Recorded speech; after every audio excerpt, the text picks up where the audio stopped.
இப்ப நாம மேஷ ராசி முதல் மீன ராசி வரையிலான 12 ராசியினருக்கு இந்த வாரம், அதாவது மே 10ஆம் தேதி முதல் 16ஆம் தேதி வரைக்கும் எப்படி இருக்க போகுதுன்றதுதான் நம்ம பார்க்க போறோம்.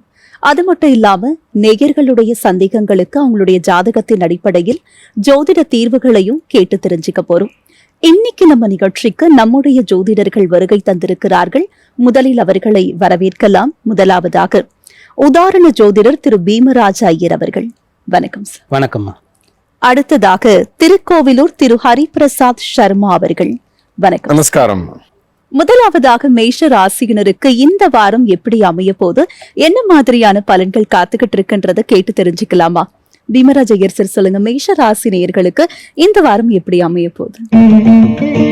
மேஷராசி என்பர்களுக்கு இந்த வாரம் சாதகமா இருக்கிறது, நல்ல பலன்கள் கிடைக்க போகிறது. சந்திரன் வாரம் தொடங்கும் போது ராசிக்கு 10ஆம் இடத்துல 11, 12 ராசிக்கு 2ஆம் இடத்துலன்னு சொல்லி இந்த வாரம் சந்திர பலம் நிறைந்திருக்கக்கூடிய வாரமாக இருக்கிறது. ராசியாதிபதி செவ்வாய் 12ல் இருக்கார், சனியோட இருக்காருன்னு சொல்லிட்டே இருந்திருப்போம். அந்த செவ்வாய் இந்த வாரத்துல மாறுறார், ராசிக்குள்ள வர்றார். மீனத்திலிருந்து மேஷ ராசிக்கு 11ஆம் தேதி நாளைக்கு வந்து சேரப்போகிறார். அப்படி வரும்போது உச்சபலம் அடைந்திருக்கக்கூடிய சூரியனோடு செவ்வாய் சேர்ந்து ஆட்சி பலம் பெறுவார். இது சாதகமா இருக்கும். சூரியனும் ராசியிலிருந்து 2ஆம் இடத்துக்கு போவார். சித்திரை முடிந்து வைகாசி ஆரம்பிக்கக்கூடிய ஒரு அம்சம். அதனால முதல்ல செவ்வாய் மாறுறது, அப்புறம் சூரியன் மாறுறது, அப்புறம் சுக்கிரன் மற்றும் புதன் 4 கிரகங்கள் இந்த வாரம் தொடங்கும் போது இருக்கக்கூடிய இடத்திலிருந்து அடுத்த வீட்டிற்கு பயிற்சி ஆகக்கூடிய அம்சம் இருக்கிறது. இதுல பெரும்பாலான விஷயங்கள் உங்களுக்கு சாதகமாக தான் இருக்கு. அதனால இந்த வாரத்தில் உங்களுக்கு தைரியம் வரும், தன்னம்பிக்கை இருக்கும், உற்சாகமா இருப்பீங்க. உங்க வேலையெல்லாம் நல்லா செஞ்சு நல்ல பேர் எடுக்க முடியும். நினைக்கிற இடத்துல வேலைக்கு போறது, நினைக்கிற இடத்துல படிக்கிறதுக்கு வாய்ப்பு கிடைக்கிறது, கல்யாண விஷயங்கள்ல தடை பிரச்சனை இருந்தா அதெல்லாம் சரியாகிறதுன்னு சொல்லி நல்ல பலன்கள் உங்களுக்கு இருக்கு. சார், மேஷராசி நேயர்களுக்கு நல்லதொரு வார்த்தைகளை சொல்லியிருக்கீங்கன்னு சொல்லலாம் சார். தொடர்ந்து ரிஷப ராசினருக்கு இந்த வாரம் சாதகமான வாரமா இருக்க போதா, இல்ல அவங்க கவனமா இருக்கணுமா சார்?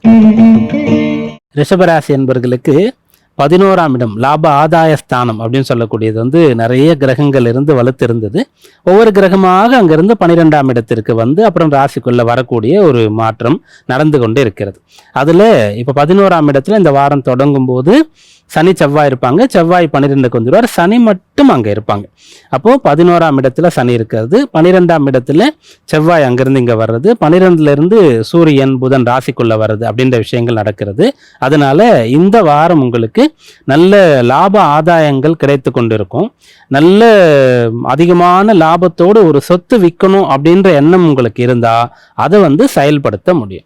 பிள்ளைகளுடைய திருமண விஷயங்களை பெரிய பொருள் செலவு செய்து பண்ணணுன்ற ஒரு கனவு உங்களுக்கு இருந்ததுன்னா அந்த திருமண வைபவத்திற்கான ஒரு ஆரம்பத்தை நீங்க தாராளமாக செய்யலாம். பெரிய அளவிற்கு ஒரு பங்களா போன்ற ஆடம்பரமான ஒரு வீட்டை கட்டணுன்ற எண்ணம் இருந்தா அந்த விஷயங்களை இப்ப நீங்க தொடங்கலாம். அப்படியாக நிறைய செலவு பண்றது, நல்ல சந்தோஷம் தரக்கூடிய விஷயங்கள்லாம் நீங்க தாராளமாக செய்யலாம். வெளிநாடு போகணும், வெளியூர் போகணும் அப்படின்ற எண்ணம் கொண்டவர்கள் அதற்குண்டான முயற்சிகள் எல்லாம் தாராளமாக செய்யலாம். ஏதாவது கற்றுக்கொள்ளணும், வழக்கமான உங்களுடைய ரொட்டீன் ஒர்க்கோடு சேர்த்து உங்களுடைய டைமை எங்கேயாவது ஒரு இடத்துல இருந்து எடுத்து பிடித்த விஷயங்கள், ஒரு ஃபாரின் லாங்குவேஜோ அல்லது கலை சம்பந்தமான ஒரு விஷயங்களோ கற்றுக்கணும், அல்லது இப்போ நான் ஃபர்ஸ்ட் போயிட்டு ஒரு ஜிம்மில் ஒர்க் அவுட் பண்ணுறதுக்கு ஜாயின் பண்ண போகிறேன், இப்படின்ற விஷயங்கள்லாம் கூட உங்களால் செய்ய முடியும். சார், ரிஷப ராசியை தொடர்ந்து மிதுன ராசினருக்கு இந்த வாரம் எப்படி அமைய போகுது சார்? மிதுன ராசி என்பவர்களுக்கு வேலை நல்லா போயிட்டு இருக்கு. அந்த வேலையிலிருந்து கிடைக்க வேண்டிய ரிட்டர்ன்ஸ் கிடைக்கிறதுல தடை இருக்கு, குறைவா கிடைக்குதுன்னா அதெல்லாம் இப்போ சரியாகும். உங்களுடைய 10ஆம் இடத்துல நிறைய கிரகங்கள் இருந்தது, நிறைய வேலை பார்த்தீங்க, கடுமையா உழைத்தீங்க, அதுல இருந்து வர வேண்டிய லாபம்லாம் கொஞ்சம் கொஞ்சமா இப்போ உங்களுக்கு சேர போகிறது. பூர்வீக சொத்து சேரணும்னு சொன்னா அதற்கான அம்சங்கள் இப்போ சாதகமா இருக்கிறது. நண்பர்களுக்கு பண உதவி செஞ்சீங்க, திரும்ப உங்களுக்கு கிடைக்கணும் கேட்கறீங்கன்னு சொன்னா உங்களுக்கு கிடைக்கிறதுக்கான வாய்ப்பு இருக்கிறது. தனியா இருந்து கஷ்டப்படக்கூடிய வேலையில துணைக்கு நபர்கள் கிடைப்பார்கள். வேலை பார்க்குற இடத்துலயே உங்களுக்கு அதிக வேலை இருக்குன்னு சொன்னா கூட வேலை பார்க்குறவங்க உங்களுக்கு ஹெல்ப் பண்ணுவாங்க. பிஸ்னஸ் பண்ணும்போது கொஞ்சம் இன்வெஸ்ட்மெண்ட் பண்ணி தான் ஆகணும், இல்லை ஏதாவது ஒரு விஷயம் அதில் போட்டு தான் ஆகணும், ஆனால் சக்தி இல்லைன்னு சொன்னால் அதெல்லாம் போடுறதுக்கு ஒரு பார்ட்னர் கிடைப்பார். இப்படியாக நீங்கள் வளர்ச்சி பெறக்கூடிய ஒரு காலமாக இந்த வாரம் இருக்கிறது. சார், மிதுன ராசினருக்கு இந்த வாரம் என்னென்ன விஷயங்கள்லாம் சாதகமாக அமைய போகுதுன்றத ரொம்ப அழகா தெளிவுபடுத்திருக்கீங்கன்னே சொல்லலாம் சார். தொடர்ந்து மற்ற ராசிகளுக்கான வார பலன்களை கேட்டு தெரிஞ்சுக்கிறதுக்கு முன்னாடி ஒரு நேயர் சந்தேகம் கேட்டிருக்காங்க, என்னன்னு பார்க்கலாம். ராகவன் திருச்சியில பிறந்திருக்காங்க சார். பிறந்த தேதி 25/11/2002 மாலை 4:56 மணிக்கு பிறந்திருக்காங்க சார். ஐயா, என் மகன் பட்டப்படிப்பு முடித்துவிட்டு வேலைக்கு தேடிக்கொண்டிருக்கிறான். அவனுக்கு உள்நாட்டில் வேலை கிடைக்குமா அல்லது வெளிநாட்டில் வேலை கிடைக்குமா அல்லது மேற்கொண்டு ஏதாவது படிக்கலாமான்னு கேட்டிருக்காங்க சார். ஜாதகர் பூச நட்சத்திரம் 3ஆம் பாதம் கடக ராசியில பிறந்திருக்கார். லக்னம் மேஷ லக்னமாக இருக்கிறது. உள்நாட்டில் வேலை கிடைக்குமா வெளிநாடா அல்லது மேலே படிக்கலாமா அப்படின்னு கேட்டிருக்காங்க. அப்போது மேஷ லக்னம், இந்த லக்னாதிபதியாக இருக்கக்கூடிய செவ்வாய் சுக்கிரனுடைய வீடான துலா ராசியில் இருக்கார். சுக்கிரனுடைய தொடர்பு அங்கே ஃபர்ஸ்ட் வருது. ரெண்டாவது அங்கேயே சுக்கிரன் இருக்கார். அப்போ லக்னாதிபதி சுக்கிரனோடு போய் சேர்றார். மூணாவது அந்த சுக்கிரன் இந்த லக்னத்தை பார்க்குறார். அப்புறம் இந்த லக்னமே அந்த சுக்கிரனுடைய நட்சத்திரம் பரணி நட்சத்திரத்தில் தான் இருக்கிறது. அப்போ சுக்கிரன் தொடர்பு மிக அதிகமாக லக்னத்துக்கு இருக்கிறது. இவர் ரொம்ப கஷ்டப்படுறதுக்கு விரும்ப மாட்டார். பிடிச்ச வேலையை செய்யணும், ஜாலியாக வேலை பார்க்கணும், நிறைய சம்பாதிக்கணும், நிறைய செலவு பண்ணணும், அவருக்கு டைம் நிறைய கிடைக்கணும் லீஷியராக இருக்கிறதுக்கு அப்படின்ற ஒரு எண்ணம் இருக்கும். அதை நிரூபணப்படுத்துகிற மாதிரி 4ஆம் இடத்துல சந்திரன் ஆட்சி பலம் பெறார். சுகஸ்தானத்தில் குரு உச்சம் அடைந்து அந்த 4ஆம் இடத்துல இருக்கார். அதனால கடினமான வேலைகளை இவர் செய்ய மாட்டார். நீங்கள் வெளிநாட்டுக்கு ஒரு வெளிநாடு வேலைக்கான முயற்சியை அவர் செய்தாலோ நீங்கள் அனுப்புனாலோ அங்கே போய் கொஞ்சம் கஷ்டப்படணும் அப்படின்னு சொன்னால் அது இவருக்கு செட் ஆகாது, திரும்பி வரேன் அப்படின்னு சொல்லுவார். அதனால இப்போ நம்ம சொன்ன அந்த சுபாவத்திற்கு ஏற்ற மாதிரி ஒரு வேலை இவருக்கு இருக்குன்னு சொன்னால் அந்த வேலையில் சேர்ந்துக்கலாம். அப்படி இல்லை ரொம்ப கஷ்டப்படுற வேலை தான் அவர் கிடைக்குதுன்னு சொன்னால் நீங்கள் அதை விட்டுட்டு மேலே படிக்கிறது தான் நல்லது. இது இப்போ நம்ம தெளிவாக இதுதான் இவருக்கு அப்படின்னு இங்கே சொல்லாமல் நீங்கள் கேட்ட எல்லாத்துக்குமே சான்ஸ் இருக்குன்னு சொன்னதுக்கு என்ன காரணம்னா, இவருடைய லக்னத்திற்கு அஷ்டமத்தில் சூரியன் புதன் கேது 3 கிரகங்கள் இருக்கிறது. அவ்வளோ சீக்கிரம் இவரால் முடிவுக்கு வர முடியாது, ஒரு குழப்பத்தோடு தான் காணப்படுவார். அதனால நீங்கள் என்ன பண்ணலான்னா நீங்களே தீர்மானிக்கணும். வெளிநாட்டு போறியா, என்ன வேலை, எங்கே இருக்கணும், என்ன சாப்பிடணும், எவ்வளோ கஷ்டம், ரொம்ப கஷ்டமாக வேண்டாம் விட்டுருப்பா. இப்போ ஒரு வேலை கிடைக்குதா, எந்த கம்பெனியில் எவ்வளோ நேரம் வேலை, என்ன மாதிரி ஜாப் நேச்சர் என்ன அப்படின்றதெல்லாம் பார்க்கணும். இப்போ நம்ம சொன்ன விஷயங்களுக்கு ஒரு தோதா எளிமையாக சுலபமாக இருக்கா, செய்யலாம். இல்லைன்னா நீ படிக்க போயிடு அப்படின்னு சொல்லலாம். படிக்க போகிறதும் கூட ரொம்ப கஷ்டப்பட்டுலாம் படிக்காமல் ஏதாவது ஒரு MBA எடுத்துட்டு ஏதாவது ஒரு பிடிச்ச மாதிரி ஒரு சப்ஜெக்டை ஈஸியாக பண்ணுற மாதிரி அவருக்கு கொடுக்கணும். இது ஜாதகத்தில் இருக்குது. தசாபக்தி எப்படி இருக்குது அப்படின்னு பார்க்கும்போது இவர் பிறந்த சனி தசை, இப்போ புதன் தசை இவருக்கு நடந்து கொண்டு இருக்கிறது. புதன் தசையினுடைய கடைசி பாகத்தில் புதன் தசையில் சனி புக்தியில் இவர் இருக்காரு. அந்த புதன் லக்னத்துக்கு 8ல், அதில் சனி புக்தி. அந்த சனி இந்த புதனுக்கு 8ஆம் வீட்டில் லக்னத்திற்கு 3ல் வக்ரகதி ஆகி இருக்கிறது. அடுத்து கேதுவுடைய தசை வரப்போகிறது. அவரும் 8ல் தான் இருக்காரு. அந்த கேதுவுக்கும் சனியுடைய சாரம் தான் கிடைக்கிறது. அவரும் அந்த கேதுவுக்கு 8ல் தான் இருக்காரு. அதனால ஒரு குழப்பமான கடினமான ஒரு சவாலான டைமாக தான் இருக்கும். நீங்கள் இவரை முடிவெடுக்க விடாம நீங்களா முடிவெடுத்து கூட இருந்து எல்லாத்தையும் பண்ணி கொடுத்தீங்கன்னு சொன்னா இவர் கொஞ்சம் கொஞ்சமா அதை செஞ்சு செட்டில் ஆவாரு. கல்யாணத்துக்கு அப்புறம் தான் இவர் லைஃப்ல வேலை எல்லா விஷயங்களும் செட்டில் ஆகும். சார், இந்த நேருடைய கேள்விக்கு விரிவான தெளிவான ஒரு விளக்கத்தை கொடுத்திருக்கீங்கன்னே சொல்லலாம் சார். ஹரிபிரசாத் சார், நீங்க சொல்லுங்க. இப்ப இந்த நேயர் கேட்டிருந்தாங்க மேற்கொண்டு படிக்க வைக்கலாமா அப்படின்னு. இந்த மாதிரி நிறைய பேருக்கு எண்ணம் இருந்தாலும் ஒரு சிலருக்கு அந்த மேல் படிப்பு என்பது தடையை ஏற்படுத்தக்கூடிய ஒரு விஷயமாக இருக்கு. இதுக்கு என்ன காரணம்? 9ஆம் பாவகம் என்பது மேற்படிப்பை பற்றி பேசுவோம். 4ஆம் இடம்ங்கிறது ஜென்ரலான ஒரு உத்தியோகத்தை பற்றி பேசுகிறோம். இந்த 9ஆம் இடம்ங்கிறது தான் உயர்கல்வி அப்படின்னு சொல்கிறோம். அதுலேயே ஆராய்ச்சி கல்வி 11ஆம் இடம். இதை நம்ம அடிக்கடி பேசியிருப்போம். அந்த மேற்படிப்பிற்கான அம்சம் அந்த தசாபுக்தியெல்லாம் கூடி வரணும், அப்போ தான் பண்ண முடியும். ஒரு சில பேர் பார்த்தோம்னா ரிட்டையர்மெண்ட் ஆன பிற்பாடு கூட பிஜி பண்ணுவாங்க. ரிட்டையர்மெண்ட்டுக்கு அப்புறம் கூட ஒரு ஹையர் எஜுகேஷன் அப்ளை பண்ணி படிக்கிறவங்களும் இருப்பாங்க. டு டெவலப் தேர் நாலேஜ் மட்டும்தான். இப்போ ஒரு சில பேருக்கு வந்து உத்தியோக பலம் தான் பிரதானமாக இடிக்கிறது. ஒரு சில பேர் இப்போ நம்ம ஒரு யூஜி முடிக்கும் பொழுதே அவங்களுக்கு கேம்பஸில் வேலை கிடைச்சிருச்சுன்னு சொல்லி வேலைக்கு போயிடுறாங்க. இப்போ அந்த நேரத்தில் அவர்களுக்கு அந்த உத்தியோக பலம் தான் பிரதானமாக எடுக்கும். அப்போ வந்து இல்லை எனக்கு கேம்பஸ்லேயும் வேலை கிடைச்சிருக்கு, நான் ஹையர் எஜுகேஷன் அப்ளை பண்ணியிருக்கேன், எனக்கு ஹையர் எஜுகேஷனும் கிடைச்சிருக்கு, அப்போ நான் என்ன டிசிஷன் எடுக்கட்டுங்கிறத அப்புறம் அஸ்ட்ராலஜர் வில் டிசைட். உனக்கு இந்த நேரத்தில் ஹையர் எஜுகேஷனை விட உனக்கு உத்தியோகம்ங்கிறது பலமாக இருக்கிறது, நீ பலத்தை இந்த உத்தியோகத்தை எடுத்துக்கோ, ஒரு 2 years ஒர்க் பண்ணும் பொழுது எந்த சைடில் உனக்கு இப்போ நிறைய சப் கிளாஸஸ்லாம் நிறைய இருக்கு இல்லையா, இந்த டிபார்ட்மெண்ட் இதில் ஓரியன்டா நீ வந்து ஒரு டேட்டா அனலைசிஸ் போகிறதா, இல்லை நீ ஃபினான்ஷியல் எடுத்துக்கிறதா, இல்லை நீ வேறு மாதிரியான விஷயங்கள் பிஸ்னஸ் அட்மினிஸ்ட்ரேஷன் நிறைய டிபார்ட்மெண்ட்ஸ்லாம் இருக்கு இல்லையா, அந்த மாதிரி எதை எடுத்துக்கலாம்ங்கிறது உன்னாலேயே டிசைட் பண்ண முடியும் நீ இந்த 2 வருஷம் ஒர்க் பண்ணும் பொழுது. இல்லை உனக்கு இப்பயே கண்டினியூஸாக ஹையர் எஜுகேஷனுங்கிறது ஒர்க் ஆகுது, நீ என்னதான் வேலைக்கு போனாலும் உன்னால் வேலையில் கவனம் செலுத்த முடியாது, உனக்கு டிஸ்டர்பன்ஸ் இருக்கும், ஒரு சாட்டான ஒரு பிளானட்னால டிஸ்டர்பன்ஸ் இருக்கு, நீ ஹையர் எஜுகேஷன் எடுத்துக்கோ அப்படிங்கிற ஒரு அட்வைஸையும் ஒரு அஸ்ட்ராலஜரால கொடுத்து விட முடியும். இப்போ இந்த நேயரை பொறுத்தவரை நம்ம சொல்லணும்னா இவர் வந்து அண்ணா வந்து ஏன்னா இவர் வந்து கொஞ்சம் கஷ்டப்பட மாட்டார், எல்லாத்துக்குமே சுகவாசியாக இருக்கணும் அப்படின்னு நினைக்கக்கூடியவர். இவர் மேற்கொண்டு ஹையர் எஜுகேஷன் பண்ணாலும் இப்படித்தான் இருப்பார். அதனால he should not waste his time. அவர் வந்து வேலைக்கு போதுதான் நல்லதுன்னு நான் கொஞ்சம் அதை வலியுறுத்தி சொல்றேன். அண்ணா வந்து அவரு ரொம்ப சிரமப்பட மாட்டார், அப்படி மேலோட்டமாக வேலை பார்த்துட்டு அப்படியே சௌகரியமாக இருக்கணும்னு நினைக்கக்கூடிய மனிதர் தான். அது இயற்கை குணம், அதை மாற்ற முடியாதுன்னா முடியாது தான்.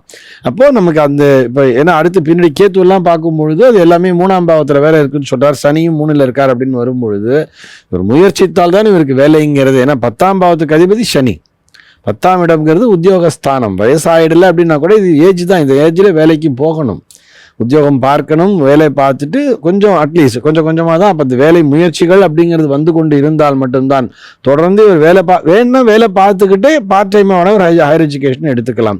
இதை விட்டுட்டு ஹையர் எஜுகேஷன் மட்டும் போகிறார் அப்படின்னு சொன்னால் நிச்சயமாக அவர் வந்து அந்த ஹையர் எஜுகேஷன் மூலமாக கூட ஒரு வேலையை தேடிக்கிறதுங்கிறது சிரமமாக தான் இருக்கும் அவருக்கு. அதனால் இந்த நேரத்தில் அவர் வேலைக்கு போவது என்பது அவருக்கு நல்லது. அவர் சொன்ன மாதிரி அவரை முடிவெடுக்க விடாதீங்க, நீங்கள் அட்வைஸ் பண்ணுங்க, நீங்கள் அவருக்கு ஆர்டர் பண்ணுங்க, இந்த நேரத்தில் இதை நீ பண்ணு, நீ வேலைக்கு போ அப்படிங்கிறத அவருக்கு ஃபோர்ஸ் பண்ணி சொல்லுங்க. ஃபோர்ஸ் பண்ணி சொல்லிட்டு அவர் இங்கே தான் இருப்பார், பக்கத்துலேயே எங்கேயாவது கொஞ்சம் ரொம்ப தூரம் கிடையாது, கொஞ்சம் தூரத்தில் ஒரு பிரயாணம் அப்படிங்கிற மாதிரி ஒரு தூரத்தில் தான் அவர் வேலை பார்ப்பார்னு சொல்கிறது. இந்த பிரயாணத்தில் ஒரு பிரயாண சுகத்தை வேண்டுமானால் எடுத்துக்கொள்ளலாமே தவிர வேலையில் வந்து கொஞ்சம் அப்படி மேலோட்டமாக இருந்துட்டு அப்படியே காலத்தை ஓட்டிடுவார். நல்லா தான் இருக்குது. அதனால் இருக்கிறத பார்த்துக்க வேண்டியது தான் அவருக்கு நம்ம அட்வைஸ் கொடுக்குறோம். சார், தடை ஏற்படுறதுக்கான காரணம் மட்டும் இல்லாமல் இந்த நேயருக்கும் நல்ல ஒரு அட்வைஸை கொடுத்துருக்கீங்கன்னே சொல்லலாம் சார். அடுத்ததாக கடக ராசியினருக்கு இந்த வாரம் எப்படி அமைய போது, என்ன மாதிரியான பலன்கள் காத்துக்கிட்டு இருக்குன்றத கேட்டு தெரிஞ்சுக்கலாம் சார். கடக ராசியினருக்கு இந்த வாரம் எப்படி அமைய போது, வீட்லயும் வெளியையும் அவங்களுடைய சூழ்நிலை எவ்வாறு இருக்க போகுது? கடகராசி என்பவர்களுக்கு இந்த வாரம் அனுகூலமா இருக்கு. இந்த வாரத்தில் உங்களுடைய பணிகள் அனைத்தும் சிறப்பாக உங்களுக்கு பலனை தரும், நல்ல பெயர் உங்களுக்கு கிடைக்கும், ஆரோக்கியமாக இருக்கலாம், மன நிம்மதியாக சந்தோஷமாக இருக்கலாம், பண வரவு உங்களுக்கு கிடைக்கக்கூடிய அம்சம் சாதகமாக இருக்கிறது. இந்த வாரத்தில் இருக்கக்கூடிய கமிட்மெண்ட் அனைத்தையுமே ரொம்ப கஷ்டப்படாமல் சுலபமாக உங்களால் கிளியர் பண்ண முடியும். என்ன படிக்கணுன்ற ஒரு கிளாரிட்டி இருக்கும், ட்ரை பண்ணால் படிக்கிறதுக்கு அந்த இடத்துல அந்த காலேஜில் அந்த யூனிவர்சிட்டியில் வாய்ப்பு கிடைச்சிரும். எப்படிப்பட்ட வேலைக்கு போகணும், அதுக்கு நம்ம என்னெல்லாம் கற்றுக்கணும், எப்படிலாம் ப்ரிப்பேர் ஆகணும் அப்படின்றதெல்லாம் உங்களுக்கு தெரியும். ஒரு வீடு தேடுறீங்கன்னா நல்ல வீடாக உங்களுக்கு அமையும். ஒரு ஃபங்க்ஷனுக்கு போனீங்கன்னா கூட அந்த இடத்துல பிடித்தவங்கெல்லாம் பார்த்து நல்ல ஜாலியாக உங்களால் பேசிகிட்டு இருக்க முடியும். கல்யாண வயசில் இருக்கவங்க போகிறீங்கன்னு சொன்னால் கல்யாணம் ஃபிக்ஸ் ஆகிடும் அந்த இடத்துல. ஒரு பிஸ்னஸ் ஆப்பர்ச்சுனிட்டி தேடிட்டு இருக்கீங்கன்னா நீங்கள் ஒரு ஃபங்க்ஷனில் போய் சொந்தக்காரங்க ஃப்ரெண்ட்ஸ் எல்லாம் பார்த்து அங்கே பேசும்போது அவங்களோட சேர்ந்து பண்ணுறதுக்கான ஒரு சான்ஸ் இருக்கும். இப்படியாக நீங்கள் எங்கே போனாலும் என்ன பண்ணாலும் அந்த இடத்துல ஒரு பாசிட்டிவான அப்ரோச் உங்களுக்கு இருந்துகிட்டே இருக்கும். நல்ல பலன்கள் நிறைவாக கிடைக்கக்கூடிய வாரமாக இந்த வாரம் இருக்கும். சார், நீங்களே சொல்லிட்டீங்க நல்ல பலன்கள் கிடைக்கக்கூடிய வாரம்னு. தொடர்ந்து சிம்ம ராசியினருக்கு இந்த வாரம் எப்படி அமைய போது, சாதகமான வாரமா இருக்க போதா இல்ல உங்க கவனமா இருக்கணுமா? சிம்மராசி என்பவர்களுக்கும் இப்போ ஒரு ரிலீஃப் கிடைக்குது அப்படின்னு சொல்லலாம். மிக முக்கியமாக உங்களுடைய ராசிக்கு சுக பாக்யாதிபதினு சொல்லக்கூடிய ஒரு கேந்திரத்திற்கும் திரிகோணத்திற்கும் அதிபதியான செவ்வாய் பலமாக இருந்தால் உங்களுக்கு எல்லாமே கிடைச்சிரும். அதாவது ஒரு குழந்தைக்கு அம்மா அப்பான்ற மாதிரி தான் உங்களுடைய ராசிக்கு செவ்வாய் 4, 9ஆம் இடத்திற்கு அதிபதி. அவர் அஷ்டமத்தில் இருந்தது, சனியோடு சேர்ந்து இருந்தது, அதுக்கு முன்னாடி சனியுடைய வீடுகளில் அடுத்தடுத்து இருந்தது அப்படின்னு சொல்லி கொஞ்சம் உங்களுக்கு ரொம்ப கஷ்டப்பட்டாலும் கூட சுகமாக இல்லை, நிம்மதியாக இல்லை, சந்தோஷமா இல்லை அப்படின்ற மாதிரி உங்களுக்கு மனதுல கவலைகள் டிஸ்டர்பன்ஸ் இருந்துட்டு இருந்திருக்கும். இப்போ அதுல இருந்து மீண்டு வரீங்க. 9ஆம் இடத்துல சூரியனும் செவ்வாயும் சேர்றது, அப்புறம் சூரியன் இந்த வாரத்துல 10ஆம் இடத்திற்கு வர்றதுன்றது விசேஷமான ராஜயோகம். அதனால மிகப்பெரிய பொறுப்பு பதவிகள்லாம் கிடைக்கக்கூடிய யோகமானது இருக்கிறது. நீண்ட காலமா புத்திர பேரு தடை தாமதம் இருக்கக்கூடியவர்களுக்கு அது யோகம் தரக்கூடிய அம்சம் இருக்கிறது. சொத்து பிரச்சனை அல்லது ஏதாவது ஒரு வழக்கு பிரச்சனையில மன உளைச்சல் பயத்தோடு இருந்தவர்கள் அதிலிருந்து விடுபடக்கூடிய யோகம் இந்த வாரத்துல இருக்கு. சார், சிம்ம ராசி நேயர்களுக்கு நிம்மதியையும் மகிழ்ச்சியையும் தரக்கூடிய வார்த்தைகளை சொல்லியிருக்கீங்கன்னு சொல்லலாம் சார். தொடர்ந்து கன்னி ராசியினருக்கு இந்த வாரம் எப்படி அமைய போகுது சார்? கன்னிராசி என்பர்கள் நிதானம், கவனம், பொறுமை, எச்சரிக்கை இதெல்லாம் கட்டாயம் கொண்டிருக்க வேண்டியது அவசியம். அஷ்டமஸ்தானம் அந்த இடத்துல செவ்வாய் இருக்கிறது, சூரியன் செவ்வாய் சேர்ந்து இருக்கிறது. அப்புறம் சூரியன் 9ஆம் இடத்திற்கு வருவார். தனியா அந்த அஷ்டமஸ்தானத்துல செவ்வாய் இருப்பார். அப்போ புதனும் அந்த இடத்துல இருந்து 9ஆம் இடத்திற்கு வந்துடுவார். அப்போ 8ஆம் இடத்துல செவ்வாய் இருக்கார், அஷ்டமாதிபதி வலுப்பெறுகிறார் அப்படின்ற ஒரு நிலை உங்களுக்கு ஒரு பெரிய சொத்து சம்பந்தமான சிக்கல் பிரச்சனை, விற்க முடியல அல்லது சம்பந்தமா வழக்கு நடந்துட்டு இருக்கு அப்படின்னு சொன்னா கொஞ்சம் விலை கம்மியா கூட விற்கிறதுக்கான ஒரு வாய்ப்பை கிடைச்சிரும். ஒரு வழக்கு நடந்து கொண்டிருந்தா காம்ப்ரமைஸ் பண்ணி அதை வித்ட்ரா பண்றதுக்கான ஒரு வாய்ப்பு இருக்கும். ஏற்கனவே வந்த பிரச்சனையை விட்டு கொடுத்து நீங்க தீர்க்க முடியும். புதுசா ஒரு பிரச்சனையை நீங்க உருவாக்கி கொண்டா ரொம்ப கஷ்டம், போராட வேண்டியதா இருக்கும். திருமண விஷயத்துல அவசர முடிவுகள் பண்ணக்கூடாது. ஒரு உடல் பாதை காரணமா மருத்துவ பரிசோதனைகளுக்கு போறீங்கன்னு சொன்னாலும் கூட செகண்ட் ஒப்பீனியன் எடுத்துக்கிறது நல்லது. நீண்ட தூர பிரயாணம், வெளிநாடுலாம் போறீங்கன்னா ரொம்ப ரொம்ப கவனமா இருக்க வேண்டிய அம்சமா இந்த வாரம் இருக்கிறது. சார், தொடக்கத்திலேயே சொல்லிட்டீங்க, பொறுமையா எச்சரிக்கையா அவங்க செயல்படணும் அப்படின்ற ஒரு எச்சரிக்கையா உங்களுக்கு நீங்க கொடுத்திருக்கீங்கன்னே சொல்லலாம் சார். தொடர்ந்து மற்ற ராசிகளுக்கான வார பலன்களை பார்க்கறதுக்கு முன்னாடி நேயர் ஒருவர் சந்தேகம் கேட்டிருக்காங்க, என்னென்ன பார்க்கலாம் சார். கோகுல் சேத்துப்பட்டு திருவண்ணாமலை மாவட்டத்துல பிறந்திருக்காங்க சார். பிறந்த தேதி 6/11/2000 அதிகாலை 5 மணிக்கு பிறந்திருக்காங்க சார். ஐயா, எனக்கு இன்னும் வேலை கிடைக்கவில்லை, எனக்கு எப்போது வேலை கிடைக்கும் என்று பார்த்து சொல்லுங்கள்னு கேட்டிருக்காங்க சார். ஜாதகர் சதய நட்சத்திரம் முதல் பாதம் கும்பராசியில பிறந்திருக்கார். லக்னம் துலா லக்னமாக இருக்கிறது.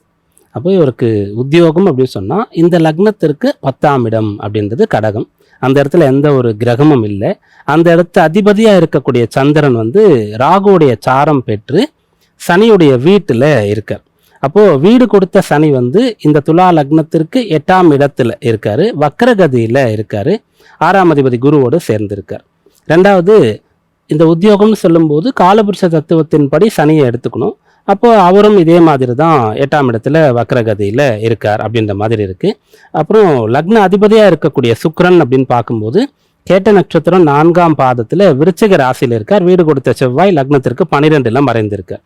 அப்போ உத்தியோகம் அப்படின்னு சொல்லும்போது அதுக்கான அம்சங்கள், லக்ன அதிபதி அப்படின்னு சொல்லும்போது இதெல்லாம் 8, 12ஆம் இடத்துல தொடர்பு பெறுகிறது. உள்ளூர்ல இருக்கிற இடத்துல இருந்து வீட்டுல இருந்து வேலைக்கு போயிட்டு திரும்பி வீட்டுக்கு வரக்கூடிய அம்சம் இவருக்கு கிடையாது. ஃபேமிலியை மிஸ் பண்ணிட்டு வெளியூர்ல போய் தங்கி ஒரு வேலை பார்க்கறது, தனியா இருந்துக்கணும் அப்படின்னு சொல்ற ஒரு அம்சம் இருக்கிறது. அப்படி முயற்சி பண்ணாதான் உங்களுக்கு வேலை கிடைக்கும். ஒன்று. ரெண்டாவது, அந்த வேலை கொஞ்ச நாளைக்கு நிரந்தரம் இல்லாத வேலையா இருக்கும். மூணாவது, அந்த வேலையில ஃபர்ஸ்ட் நீங்க என்ன படிச்சீங்களோ, உங்களுக்கு எவ்வளோ வேலை இருக்கோ அதற்கு கொஞ்சம் குறைவாகத்தான் சேலரி உங்களுக்கு இருக்கும். அதுல இருந்து நீங்க கொஞ்சம் கொஞ்சமா தான் வளரக்கூடிய அம்சம் இருக்கிறது. இதெல்லாம் கருத்தில் கொண்டு நீங்க ட்ரை பண்ணீங்க, அப்படி கிடைக்கக்கூடிய ஒரு வேலையை ஏற்றுக்கொள்கிறீர்கள் என்று சொன்னால் உங்களுக்கு வேலை கிடைக்கும். இல்லைன்னா நீங்க நினைச்ச மாதிரி தான் பக்கத்துல இருக்கணும், நல்ல சேலரியில் இருக்கணும்னு சொல்லும்போது வேலை கிடைக்கிறது ரொம்ப கஷ்டமாக உங்களுக்கு இருக்கும். இது உங்களுடைய ஜாதகம் சொல்கிறது. அப்புறம் நம்ம என்ன சொல்லுவோம்னா, இப்போ இந்த பலன்களை சொல்லும்போது இந்த நேரத்துக்குள்ள இதை சொல்லணும் அப்படின்னும் போது ரொம்ப டீட்டெயிலாலாம் எடுத்துக்க முடியாதுன்னு சில விஷயம் சொல்றோம். சில பேர் பலன் சொல்றதுக்கான முழுக்க மொத்த விஷயமே இவ்வளவுதான், இதை பார்த்தா போறோம் அப்படின்ற மாதிரி நினைச்சிட்டு கேட்டிருந்தீங்க. அப்படி கிடையாதுன்றதுனால இங்க தசாம்சம்னு சொல்லக்கூடிய ஒரு டிவிஷனல் சார்ட், அங்க இந்த லக்னத்திற்கு 10ஆம் இடம் அப்படின்னு சொல்லக்கூடியது சந்திரனா இருக்கும். அந்த சந்திரன் எந்த அளவுக்கு இருக்கார் அப்படின்னு பார்க்கும்போது ராகுடைய சாரம் பெற்று அவர் 5 பரல் வாங்கியிருக்கார் அப்படின்ற மாதிரி அஷ்டவர்க்க பரல்னு பார்க்கணும். என்னென்ன சாரம் கொடுத்துருக்கு, சாரம் கொடுத்த கிரகமும் வீடு கொடுத்த கிரகமும் எத்தனாவது இடத்துல இருக்குன்னு பார்க்கணும். இதெல்லாம் அலசு ஆராய்ந்து சொல்ல வேண்டியதா இருக்கும். அது போல இன்னும் நிறைய இருக்கிறது. ஏன்னா இதை பார்த்து கத்துக்கிறவங்க, படிக்கிறவங்க, தெரிஞ்சுக்கிறவங்க இதை தாண்டி இருக்குன்னு தெரிஞ்சுக்கணும் தான் சொல்லியிருந்தோம். இவருடைய திசை எப்படி இருக்கு அப்படின்னு பார்க்கும்போது ராகு திசை முடிந்து குருவுடைய மகா திசையில் இருக்கார். குரு திசையில இப்போ நடந்துட்டு இருக்கிறது சுக்கிர புக்தி. அந்த சுக்கிரனும் அஷ்டமஸ்தானத்திற்கு அதிபதி தான் இந்த ஜாதகத்துக்குன்றதுனால வெளியூர்ல போய் கஷ்டப்பட்டு வேலை பார்த்து கொஞ்சம் கொஞ்சமா முன்னுக்கு வரக்கூடிய ஜாதகம் இது. சார், இந்த நேருடைய கேள்விக்கு விரிவான ஒரு விளக்கத்தை கொடுத்திருக்கீங்க நீ சொல்லலாம் சார். ஹரிபிரசாத் சார், நீங்க சொல்லுங்க. இப்போ படிப்புக்கேற்ற வேலை கிடைக்கிறது அப்படின்றது ரொம்ப அரிதான ஒரு விஷயமாக இருக்கிறது. எந்த ஜாதக அமைப்பினருக்கு இது சாத்தியம் சார், படிப்புக்கேற்ற வேலை கிடைக்கிறது? 4ஆம் பாவகமும் 10ஆம் பாவகமும் ஒன்றோடு ஒன்று தொடர்பு கொள்ள வேண்டும். அது லக்னத்தோடும் தொடர்பு கொள்ள வேண்டும். ஏன்னா 4, 10ங்கிறது 4ல் இருக்கக்கூடிய கிரகம் 10ஆம் இடத்தை பார்க்கும். பார்வை பலம் இருக்கு, அதை மட்டும் வச்சு தொடர்புன்னு சொல்ல முடியாது. பார்வைக்கு அத்தனை பெரிய பலம் போட முடியாது ஒரு சில கிரகங்களை தவிர. இப்போ ஒரு குருவை பற்றி பேசும்போது கூட சொல்லியிருப்பார், குரு பார்வை பலம் அதிகமாக இருக்கக்கூடிய கிரகம்ங்கிற மாதிரி. அந்த மாதிரி 4ஆம் இடத்துல ஒரு குருங்கிறவர் உட்கார்ந்துருந்தா ஆசிரியர் தொழிலுக்கு போகலாம், குரு சம்பந்தப்பட்ட வேலைக்கு போகலாம்ங்கிற மாதிரி சொல்லலாம். ஆனால் எல்லோருக்கும் அதுபோல் அமைவது இல்லை. 4ஆம் இடம்ங்கிறது வித்யாஸ்தானம், கல்விக்குரிய கிரகம். அந்த கல்விக்குரிய ஸ்தானம், அந்த இடத்துல எந்த கிரகங்கள் இருக்கிறது, அந்த கிரகங்கள் லக்னத்தோடு மற்றும் 10ஆம் பாவகத்தோடும் தொடர்பு கொண்டிருக்கிறதாங்கிறத பார்க்கணும். 10ஆம் இடம்ங்கிறது தான் உத்தியோகத்தை பற்றி பேசும். அப்போ படித்த படிப்புக்கு ஏற்ற வேலை தான் வேணும்னு வெயிட் பண்ணக்கூடாது. நமக்கு படிப்பு அப்படிங்கிறது நம்முடைய நாலேஜை டெவலப் பண்ணிக்கிறதுக்காகவும் உலகவியல் சூழலை புரிந்து கொள்வதற்காகவும் கூட படித்த நண்பர்கள் மூலமாக நிறைய விஷயங்கள் ஒரு லிங்க் எல்லாம் கிடைக்கிறதுக்காகவும் தான் படிப்பு அப்படிங்கிற ஒரு விஷயத்த சொல்லியிருக்கா. இந்த நேயருக்கே ஒரு ஆலோசனை சொல்லும் பொழுது வெளியூரில் போய் உத்தியோகம் தேடுங்க, வீட்டில இருந்தே இருக்காதீங்கிற ஒரு அட்வைஸை கொடுத்துருக்கார். இது போக இந்த 10ஆம் இடத்திற்கு அதிபதி சந்திரனாக இருந்து அந்த சந்திரன் ராகுவினுடைய சாரம் பெற்று அவர் போய் 5ல் உட்கார்ந்துருக்கார். 5ஆம் இடம்ங்கிறது சிந்தனைகளை பற்றி சொல்லும். இது போக அவருடைய தனக்குத்தானே சுயமாக செய்யக்கூடிய அம்சங்களை பற்றியும் பேசும். ஒரே இடத்துல நிரந்தரமா இருக்க முடியாது, சம்பளம் குறைச்சலா வரும். நிறைய அட்வைஸ் எல்லாம் கொடுத்திருக்காரு. ஒரு நிரந்தரமா இருக்க முடியாது, சம்பளம் குறைச்சலா வரும், கொஞ்சம் கொஞ்சமா தான் நீங்க உங்களை டெவலப் பண்ணிக்கணும் அப்படிங்கிற விஷயங்கள்லாம் இருக்கு. அவருடைய தசாபுக்தியும் சொல்லி சுக்கிரன் 8ல் இருக்காருங்கிற விஷயத்தெல்லாம் சொல்லியிருக்காரு. என்னுடைய அட்வைஸ் என்னன்னா, நீங்க வெளியூர்ல போய் ஒரு சுய தொழிலை கூட நீங்கள் முயற்சிக்கலாம்னு சொல்லினார். அது ஒரு உணவு சம்பந்தப்பட்ட துறையாக கூட இருக்கலாம். ஒரு உணவு சம்பந்தப்பட்ட துறையை எடுத்துட்டு நீங்கள் அது சம்பந்தமாக படிக்கணுங்கிற அவசியம் இல்லை. அதில் எக்ஸ்பீரியன்ஸ் இருந்தால் போறீங்கன்னா 10ஆம் இடத்திற்கு அதிபதி சந்திரன் ஒரு சனியினுடைய வீட்டில் இருக்கார், ராகு சம்பந்தப்பட்டு இருக்குதுன்னு போது அந்த உணவு கூட எப்படி இருக்கலாம்னா ஒரு ஸ்வீட் ஸ்டால் மாதிரி. ஏன்னா அங்கே சுக்கிரனானவர் உட்கார்ந்துட்டு இருக்கார் அப்படின்னு சொல்றார். இந்த சுக்கிரன் காம்பினேஷன், சந்திரன் காம்பினேஷன், இந்த விஷயங்கள்லாம் என்ன, லக்னம்ங்கிறதே துலா லக்னம் தான். லக்னாதிபதியும் சுக்கிரன் தான், 8ஆம் பாவத்திற்கு அதிபதியும் சுக்கிரன் தான். நீங்கள் லக்ன பாவகம் என்பது 10ஆம் இடம் நம்ம சொல்றோம் இல்லையா, லக்னம் 10 தொடர்பு படுத்தி பார்க்கும் பொழுது ஒரு சந்திரன் சுக்கிரன் காம்பினேஷன் வரும்பொழுது ஒரு டிஃபரெண்டான ஒரு ஸ்வீட்ஸ், அந்த ஸ்வீட் ஸ்டால் மாதிரி நிறைய பேர் பார்த்தோம்னா ஒரு வெறும் போலிக்கு மட்டுமே ஒரு கடை வச்சிருப்பா. இது போலி ஸ்டால் அப்படின்னு போட்டு அந்த போலி சாப்பிட்றதுக்குன்னே ஒரு ஈவினிங்ல மட்டும் ஒரு பர்டிகுலர் டைம்ல மட்டும் அந்த கடையில் அவ்வளோ கூட்டம் இருக்கும். இப்போ நம்ம ஃபார் எக்ஸாம்பிள் ஒரு ஹல்வாக்கு ரொம்ப ஃபேமஸான ஒரு ஊர் பேர் கூட நம்ம சொல்லி அந்த இருட்டு கடை அல்வாங்கிற மாதிரிலாம் சொல்லிக்கிட்டு இருப்போம். அந்த குறிப்பிட்ட நேரத்தில் மட்டும்தான் சுட சுட அல்வா போட்டு அவ்வளோ வியாபாரம் கோடிக்கணக்கிலே வேற பெறுகிறது அப்படின்னு சொன்னால் ஒரு வித்தியாசமான ஒரு முயற்சி, ஒரு டிஃப்ரெண்ட்டான ஒரு ஸ்டைல். அதே போல் இவரும் அந்த மாதிரி ஒரு உணவு பண்டம், அதுவும் ஒரு இனிப்பு பண்டம், இந்த மாதிரி கடையில் போய் முதல்ல கொஞ்சம் நாள் ஒர்க் பண்ணிட்டு அதுக்கப்புறம் தனக்குத்தானே டெவலப் பண்ணிட்டு he can do is on his own அப்படின்னு சொல்றோம். இந்த மாதிரி நமக்கு படித்த படிப்புக்குரிய வேலை தான் கிடைக்க வேண்டும் என்கின்ற அவசியம் இல்லை. படிப்புங்கிறது நம்ம டெவலப் பண்ணிக்கிறதுக்கு மட்டும், நம்ம நாலேஜ் டெவலப் பண்ணிக்கிறதுக்கு தான். மிச்சபடி தொழில் முறையில் நமக்கு எந்த பக்கம் ஆர்வம் செல்கிறது அதை தான் லக்ன பாவகமும் 10ஆம் பாவகமும் தீர்மானிக்கும். எந்த தொழிலை நமக்கு ஆர்வம் செல்கிறதோ அந்த தொழிலை நோக்கி நாம் பிரயாணிக்க வேண்டியது, சுயமாகவே தொழிலை அமைத்து கொள்ள வேண்டியது. செல்ஃப் எம்ப்ளாய்மெண்ட்டுங்கிறது வலிமையா இருக்கும் இல்லையா. எவர் ஒருவருடைய ஜாதகத்திலே சனியானவர் ஆதிக்கம் பெறுகிறாரோ அவர்களுக்கு இந்த செல்ஃப் எம்ப்ளாய்மெண்ட் அப்படிங்கிற ஒரு விஷயமும், அதாவது உழைக்கணும் அப்படிங்கிற ஒரு விஷயமும் வந்துடும். அதோட கூட கொஞ்சம் புதன் சேர்ந்துருச்சுன்னா அந்த புதனுடைய டாக்டிஸ் அப்படிங்கிறது சேர்ந்துடும். அந்த டாக்டிஸ் எடுத்துட்டான்னா சுய தொழிலையே செய்யலாமா. அடுத்ததாக துலா ராசியினருக்கு இந்த வாரம் எப்படி அமைய போது? சாதகமான வாரமா இருக்க போதா இல்ல உங்க கவனமா இருக்கணுமான்றத கேட்டு தெரிஞ்சுக்கலாம். பீமராஜ் ஐயர் சார் சொல்லுங்க, துலா ராசியினருக்கு இந்த வாரம் எப்படி அமைய போகுது? துலா ராசி என்பவர்களுக்கு இந்த வாரம் அனுகூலமான பலன்கள் பொருள் விஷயத்துல கிடைக்கும். ஒரு வீடு அமையிறது, வாகனம் அமையிறது, ஆபரணம் அமையிறது, வீட்டு உபயோக பொருள் ஏதாவது வாங்குறது, இவங்களுக்காக அலங்கார பொருட்கள், ஆடைகள் வாங்குறது, வாகனங்கள் சம்பந்தமான விஷயங்கள், ஒரு பிஸ்னஸ் பண்ணிட்டு இருந்தால் அதற்கான மிஷினரிஸ் வாங்குறது, இதெல்லாம் திருப்திகரமாக இருக்கும். அதாவது வேலை, பிஸ்னஸ் சம்பந்தமாக, அப்புறம் பொருள் சம்பந்தமாக, இதெல்லாம் உங்களுக்கு அனுகூலமாக இருக்குது. பர்சனல் லைஃப், கல்யாணமாக இருந்தால் கணவன் மனைவி அந்யோன்யமாக இருக்கணும், அல்லது சண்டை சச்சரவுக்கு இடம் கொடுக்க கூடாது. அதுபோல் பழகிறவங்க ஃப்ரெண்ட்ஸோ அல்லது கூட வேலை பார்க்குறவங்களோ நெருங்கிய உறவினர்களோ அக்கம் பக்கத்தில் இருக்கக்கூடியவர்களோ இவங்களோட சண்டை சச்சரவு வருவதற்கு இடம் தரக்கூடாது. மற்றவங்க உங்களை புரிஞ்சுக்கணும் அப்படின்னு சொல்லிட்டு நீங்கள் சொல்கிறத வந்து அவங்க கரெக்டாக எடுத்துக்கணும் அப்படின்னு சொல்லி அவங்கவுங்க மேலே அன்பாக இருக்கணும், கேரிங்காக இருக்கணும் அப்படின்ட்டுலாம் எந்த ஒரு எதிர்பார்ப்புமே இப்போ உங்களுக்கு இருக்கக்கூடாது. முழுக்க முழுக்க அஃபிஷியலாக உங்கள் வேலை என்ன, படிப்பு என்ன, பிஸ்னஸ் என்ன, அது சம்பந்தமான விஷயங்கள்லாம் நீங்கள் டீல் பண்ணால் நல்ல பலன்கள் கிடைக்கும்.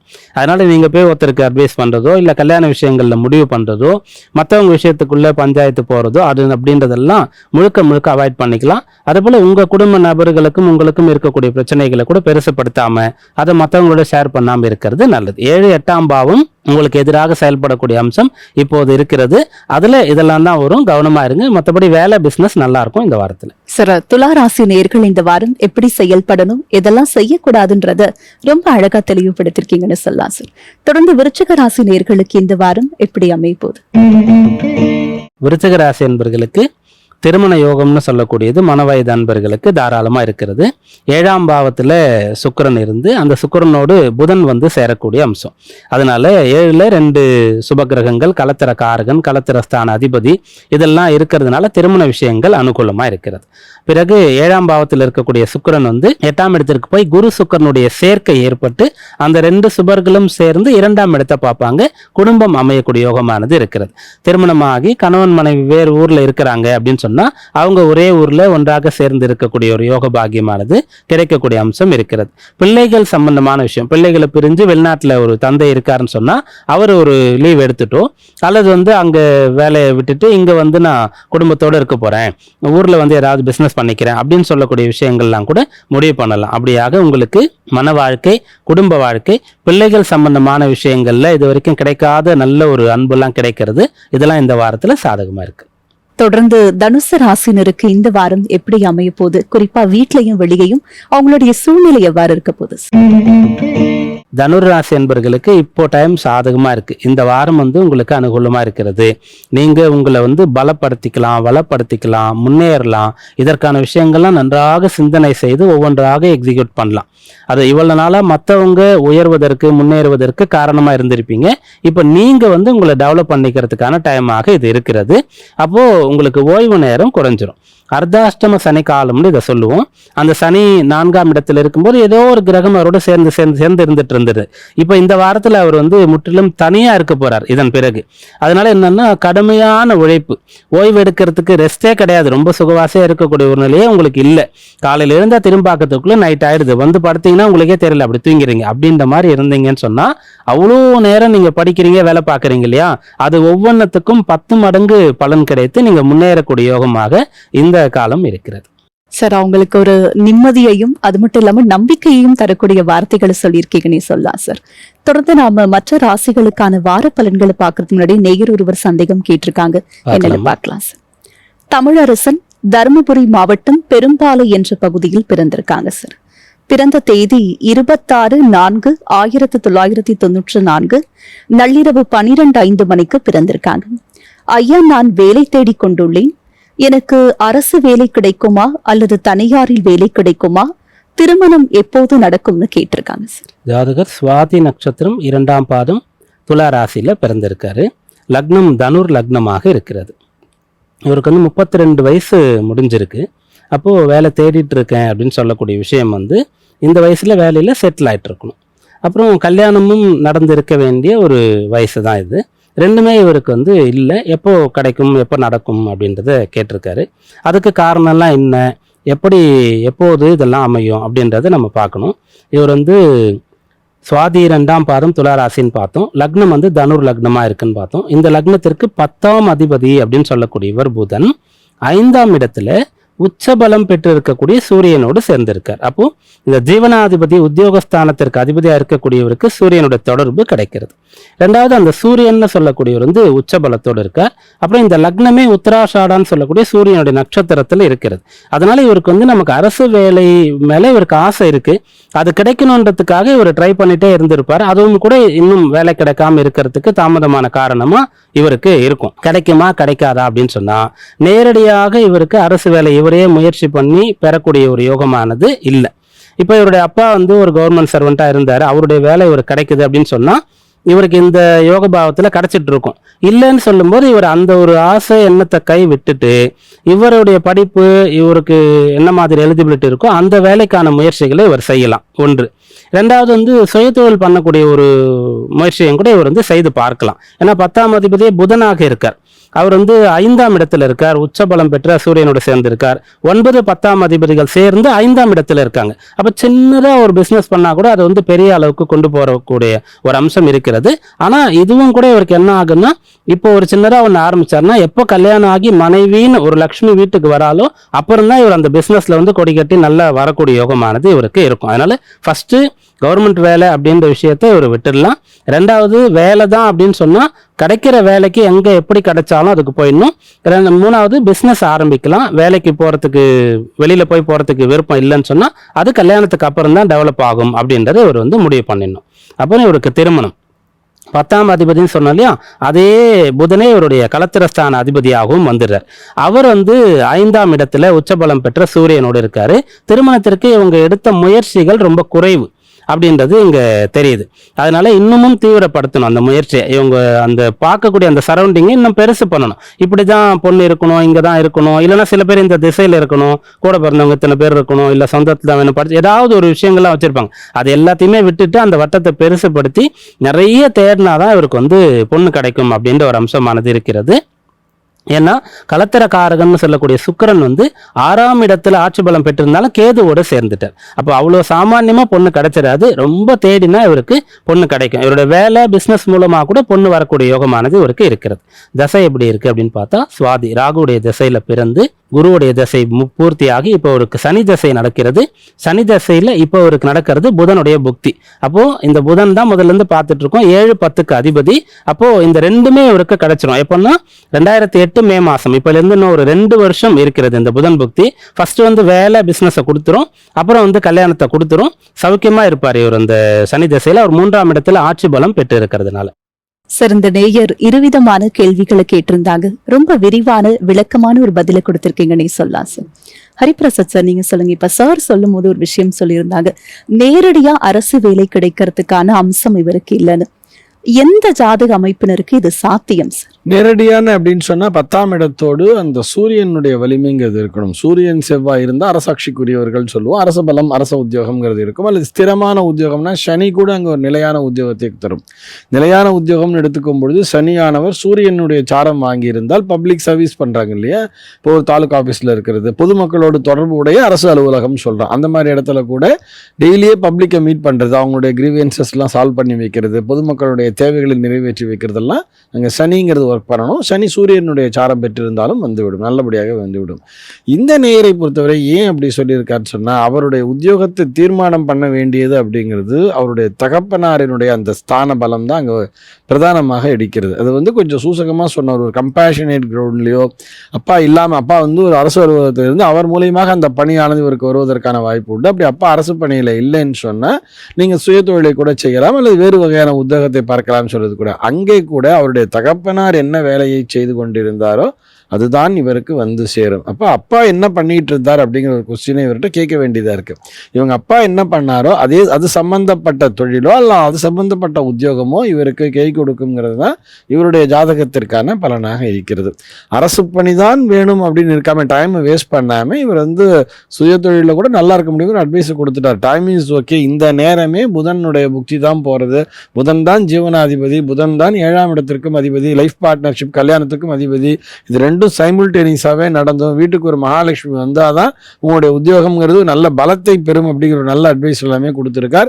அதுவும் 2028 மே மாதம் வரைக்கும்னு சொல்லியிருக்காரு. இன்னும் 2 ஆண்டுகளுக்கு டைம் இருக்குது அப்படின்னு வரும்பொழுது கூடிய விரைவிலேயே பார்த்து ஒரு பொண்ணையும் பார்த்து கல்யாணம் பண்ணிக்க வேண்டியது.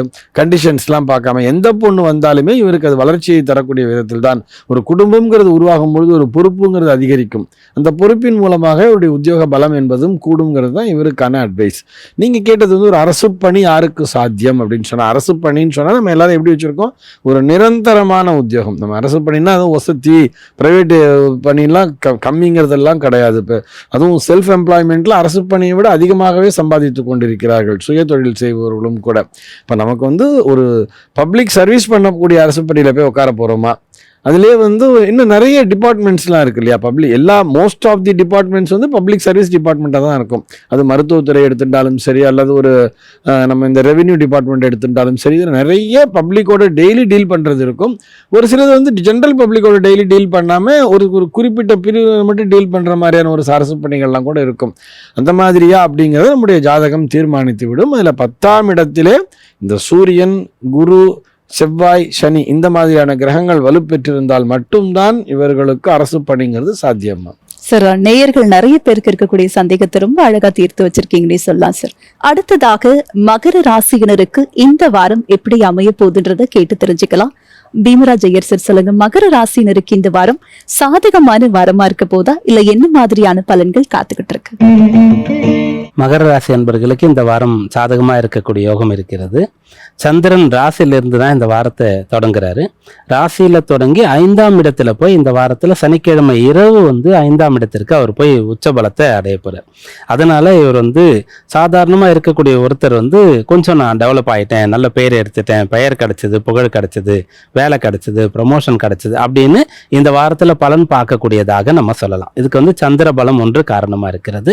ரெண்டாவது, ராசியாதிபதியா இருக்கக்கூடிய சனி வந்து ராசிக்கு 3ஆம் பாவத்துல இருக்கக்கூடிய இந்த காலம்லாம் அவர் வந்து நிறைய வேலை பார்த்துட்டு இருப்பார், நிறைய முயற்சி பண்ணுவார், கடுமையா உழைத்து கொண்டு இருப்பார். எதனால் அந்த பலன்னு சொல்லும்போது 3க்கு முன்னாடி சனி வந்து 7.5 வருஷம் 7.5 சனி 12 1 2 இருந்திருப்பார் இல்லையா. அப்ப என்னெல்லாம் இவருக்கு ஞானம் வந்ததோ, என்னெல்லாம் தெரிஞ்சுக்கிட்டாரோ, அனுபவப்பட்டாரோ, படிச்சாரோ அதையெல்லாம் செயல்படுத்தணும்னு துடிக்கிற ஒரு காலம் தான் அந்த 3ல சனி இருக்கக்கூடிய காலம். அது வந்து ராசி அதிபதியாகவும் போயிடுது, அந்த 3ஆம் இடம் குருவுடைய வீடாகவும் போயிடுது. அப்படின்றதுனால இவருக்கு வந்து நல்ல வழியில நிறைய விஷயங்களை செய்து பொருளை ஈட்டணும், அதை விட நல்ல பெயர் எடுக்கணும், பெரிய ஆளா வரணும் அப்படின்ற எண்ணம் இருக்கும். அதற்குண்டான அம்சங்கள் இந்த வாரத்துல இருக்கிறது. சூரியனும் 4ஆம் இடத்துல இருந்து 5ஆம் இடத்திற்கு போயிட்டதுனால அவர் இருக்கக்கூடிய இடத்துல, அலுவலகத்துல, ஊர்ல அவருடைய பெயர் வந்து தெரியும்படியாக இருக்கும். அதுபோல கல்யாண விஷயத்திற்கு இதுக்கு முன்னாடி இவருக்கு பொண்ணு கொடுக்காம இருந்தாங்கன்னு சொன்னா இப்ப கொடுக்கறதுக்கு முன் வருவாங்க. இப்படியாக இந்த வாரம் சாதகமா இருக்கும். சார், மகர ராசியை தொடர்ந்து கும்ப ராசியினருக்கு இந்த வாரம் எப்படி இருக்க போகுது? கும்பராசி என்பர்களுக்கு ராசியாதிபதியா இருக்கக்கூடிய சனி வந்து ராசிக்கு 2ஆம் இடத்துல குருவுடைய வீட்டில் இருக்கார்.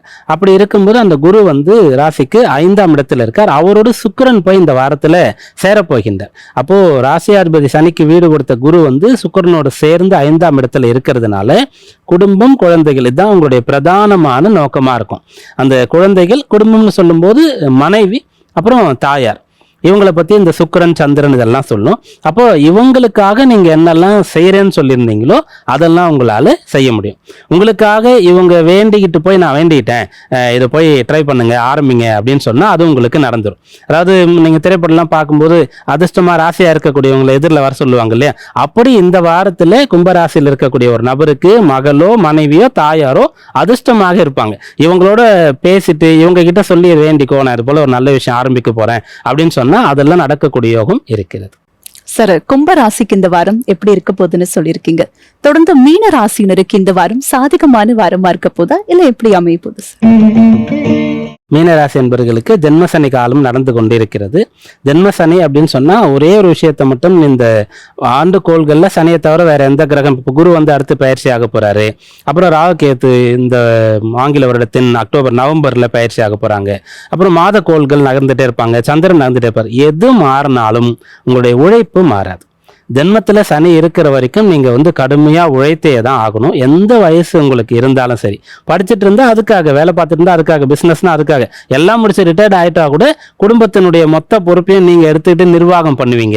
இல்லைன்னா பக்கத்துல இருக்கிற ஒரு கோயிலை எடுத்துக்கிட்டு போய் நான் இந்த கோயிலை டெவலப் பண்றேன், உழவார பணி பண்றேன், புதுசா ஒரு சன்னதி வச்சு கும்பாபிஷேகம் பண்றேன், ஏதாவது ஒன்று அறக்கட்டளையில சேருவீங்க, ட்ரஸ்டோடு உங்களை தொடர்பு படுத்திக் கொள்வீங்க, ஏதாவது ஒன்று செய்து கொண்டே தான் இருப்பீங்க.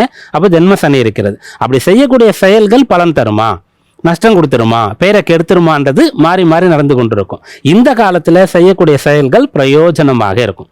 உங்களுடைய குடும்பத்திற்கும் சந்ததியினருக்கும் நல்ல எதிர்காலத்தை உருவாக்கக்கூடிய, சொத்து சேர்த்து வைக்கக்கூடிய, புண்ணிய பலனை சேர்த்து வைக்கக்கூடிய செயல்களை இந்த வாரத்துல செய்ய போறீங்க.